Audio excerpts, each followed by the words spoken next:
Wedding plan කෙනෙක් නැතුව wedding එකක් කරන එක හොඳද? ඔන්න ඉතින් අද ටොපික් එක මේක තමයි. වෙල්කම් බෑක් ටු මයි channel. ඔයගොල්ලෝ මගේ channel එකට subscribe කරලා නැත්නම් දැන්ම subscribe කරන්න ටොපික් එකට යමු. ඔන්න ඉතින් ඔයාගේ ස්පෙෂල් ඩේ එකේ ඔයා groom කෙනෙක් හැටියට bride කෙනෙක් හැටියට ඔයාගේ වෙඩින් එක enjoy කරනවද? එහෙම නැත්නම් hello මගේ කොණ්ඩේට ගාන ෆ්ලවර්ස් ආවද? hello කේක් එක ආවද? කැම ටික හරියද කියලා බැලුවද? මේක කරනවද? ඉතින් ලංකාවේ බැලුවොත් බහුතරයක් ලංකාවේ අපිට රටවලත් මේක වෙනවා. ඒ වුණාට බහුතරයක් ලංකාවේ වෙඩින් එක ප්ලෑන් කරන්නේ බ්‍රයිඩ් ගෲම් එහෙම නැත්නම් ඒගොල්ලන්ගේ යාළුවෝ නෑදෑයෝ මේ වගේ කට්ටිය. ඉතින් ඇත්තටම මෙතනදී මොකද වෙන්නේ? ඇත්තටම මෙතනදී වෙන්නේ බ්‍රයිඩ් හෝ ගෲම් හෝ මේ දෙන්නටම ටෙන්ෂන් එකකින් තමයි ඉන්න වෙන්නේ. ඉතින් අද මම පොඩි පොයින්ට්ස් ටිකක් දෙන්නම්. ඇයි වෙඩින් ප්ලෑනර් කෙනෙක් ඔයා හයර් කරන්න ඕනේ? එහෙම නැත්නම් ඩේ කෝඩිනේටර් කෙනෙක් හයර් කරන්න ඕනේ? එහෙම නැත්නම් ඉවෙන්ට් ප්ලෑනර් කෙනෙක් ඔයා හයර් කරන්න ඕනේ? ඇයි කියන එක මම පුංචි අදහසක් ඔයාට දෙන්නම්. විශේෂයෙන්ම වෙඩින් ප්ලෑනර් කෙනෙක් ඉන්නකොට ඔයාට තියෙන එකම ඩියුටි එක ඔයාගේ දවස එන්ජොයි කරන්න විතරයි. අනිත් හැම දෙයක්ම වෙඩින් ප්ලෑනර් බලන් ගන්නවා. ඔයා අනන්ත අප්‍රමාණ වගේ යාළුවන්ගෙන් අහලා ඇති ෆොටෝග්‍රැෆර් පරක් වුණා, එහෙමත් නැත්නම් බ්‍රයිඩ් අන්දන එක්කෙනා පරක් වුණා, බ්‍රයිඩ්ගේ මගේ මල් ටික ගේන්න පරක් වුණා, ඒක නිසා වෙඩින් එක අපිට පුෂ් බෑක් කරන්න වුණා. එහෙම කියලා ගොඩක් ඕගලන්ගේ යාළුවෝ විස්තර කියනවා ඇති ඒගොල්ලන්ගේ වෙඩින් එක තනියෙන් කරපු වෙලාවට. ඉතින් ඔයා වෙඩින් ප්ලෑනර් කෙනෙක් හයර් කරලා තිබුණා නම් මොකටද මේ ප්‍රශ්නේ? ඔයාට කිසිම දෙයකට ප්‍රශ්නයක් වෙන්න අවශ්‍යතාවයක් නැහැ. මොකද වෙඩින් ප්ලෑනර් තමයි මේ හැම දෙයක්ම arrange කරන්නේ. මේ හැම දෙයක්ම එයාගේ යටතේ තමයි සිද්ධ වෙන්නේ. ඒක නිසා ඔයාට මේ ගැන කිසිම දෙයකට කරදර වෙන්න අවශ්‍යතාවයක් නැහැ. ඔයාට තියෙන්නේ ඔයාගේ ඩේ එක enjoy කරන්න තමයි. තව එකක් තමයි ඔයාගේ relatives හෝ friends හෝ එහෙම නැත්නම් අක්කා නංගි හෝ අම්මා තාත්තා හෝ ඔයාගේ වෙඩින් එක plan කරන මොකද වෙන්නේ? ඒගලන්ට ඒ වෙඩින් එක එන්ජොයි කරන්න හම්බ වෙන්නේ නැහැ නේද?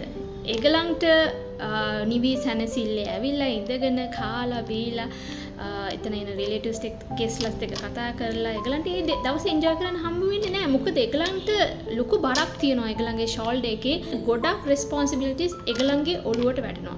එතකොට ඒගලන් ඒ ඩේ එක එන්ජොයි කරන්නේ නැහැ. තවත් සමහරක් කට්ටිය හිතනවා ඉවෙන්ට් ප්ලෑනර් කෙනෙක්, වෙඩින් ප්ලෑනර් කෙනෙක්, කෝඩිනේටර් කෙනෙක් ගත්තාම ඒගලන්ගේ බජට් එක තවත් වැඩි වෙනවා කියලා.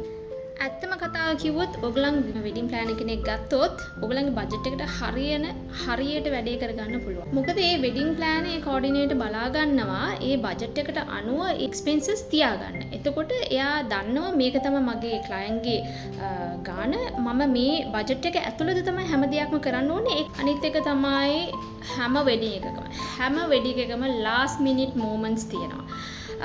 එතකොට මේ වගේ ප්‍රොබ්ලම්ස් අකෝ වෙනකොට වෙඩින් ප්ලෑනර් කෙනෙක්, ඉවෙන්ට් කෝඩිනේටර් කෙනෙක්, ඩේ කෝඩිනේටර් දන්නවා මේ සිටුේෂන් එක කොහොමද හැන්ඩල් කරන්න කියලා. ඒක නිසා ඔයාට කිසිම ස්ට්‍රෙස් එකක් වෙන්න අවශ්‍යතාවයක් නැහැ. මේ අවස්ථාවේදී වගේ කේක් එක ඩිලේ වුණාද, එහෙමත් නැත්නම් මොකක් හරි ඩිලේ වුණා. ඕනම දෙයක් වෙඩින් ප්ලෑනර් බලා ගන්නවා. මොකද වෙඩින් ප්ලෑනර්ගේ ඩියුටි එකක් තියෙනවා.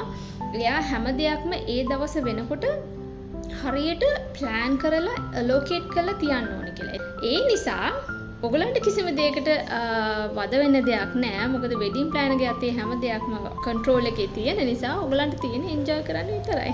ඉතින් මම අන්තිමට කියන්න ඕනි වෙඩින් එකක් කියලා කියන්නේ ඩ්‍රීම් එකක්. වෙඩින් එකක් කියලා කියන්නේ කෙනෙක් ගොඩාක් බලාපොරොත්තු තියාගෙන ඒ දවසේ එන්ජොයි කරන්න ඕනි, ඒ දවසේ ගොඩාක් මෙමරිස් හදා ගන්න ඕනි කියලා හිතන දවසක්. ඉතින් ඒ දවසේදී ඔයාගේ රිලේටිව්ස්, ඒ වගේම ඔයාගේ අම්මා තාත්තා ඔයා ස්ට්‍රෙස් එකකින් ඉන්නවා නම් එතන ඒ ඩේ එකේ ඉම්පෝටන්ස් එක එතනින් මැකිලා යනවා. ඒක නිසා වෙඩින් ප්ලෑනර් කෙනෙක් එක්ස්පෙන්සිව් නැහැ. වෙඩින් ප්ලෑනර් කෙනෙක් තියාගත්තොත් ඔයාගේ බජට් එකට අනුව වැඩේ කරගන්නත් පුළුවන්. ඔයාට ස්ට්‍රෙස් ෆ්‍රී. මොකද ලාස්ට් මිනිට් ප්‍රොබ්ලම්ස් ආවොත් එමේ මේ වෙඩින් ප්ලෑනර් එක හරියට හැන්ඩල් කරනවා. වෙඩින් ප්ලෑනර් කෙනෙක් තියලා වෙඩින් කරපු කෙනෙක්ගෙන් අහන්න කොච්චර ඊසිද මේ ප්‍රොසෙස් එක කියලා. කොච්චර රිලැක්ස් එකකින් ඒ කෙනා හිටියද, කොච්චර ස්ට්‍රෙස් ෆ්‍රීද, ඒ දවසේ ඔයා කොච්චර මෙමරිස් එකතු කරගත්තද කියන එක ඒ කෙනාගෙන් අහන්න. එතකොට ඔයාට අයිඩියා එකක් මේ දෙවනි පාර්ශවයේ පුද්ගලයා කොච්චර ඔයාට ඉම්පෝටන්ට්ද කියන එක ඔයාට එතකොට දැනෙයි. ඉතින් මම කියන්නේ ඔයගලන් වැඩි කල්පනා කරන්නේ නැතුව නෑ ඒගොල්ලන් එක්ස්පෙන්සිව් එක හරියන්නේ නැහැ. එහෙම කියලා හිතන්නේ නැතුව ඇත්තටම යන්න වෙඩින් කෝඩිනේටර් කෙනෙක් හෝ ඉවෙන්ට් ප්ලෑනර් කෙනෙක් එක්ක කතා කරන්න, ඔයාගේ අයිඩියාස් එයාට කියන්න, එයා මොනවද කියන්නේ කියලා අහන්න.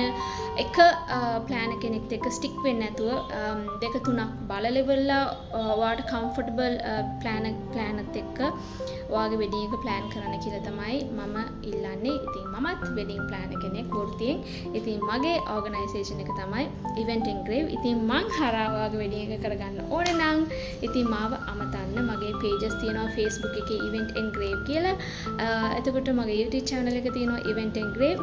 මාව WhatsApp හරහා අමතන්න ඕන නම් 077 4244561 අමතන්න. ඉතින් 077 4244561 WhatsApp හෝ call එකක් දීලා මාත් එක්ක කතා කරන්න.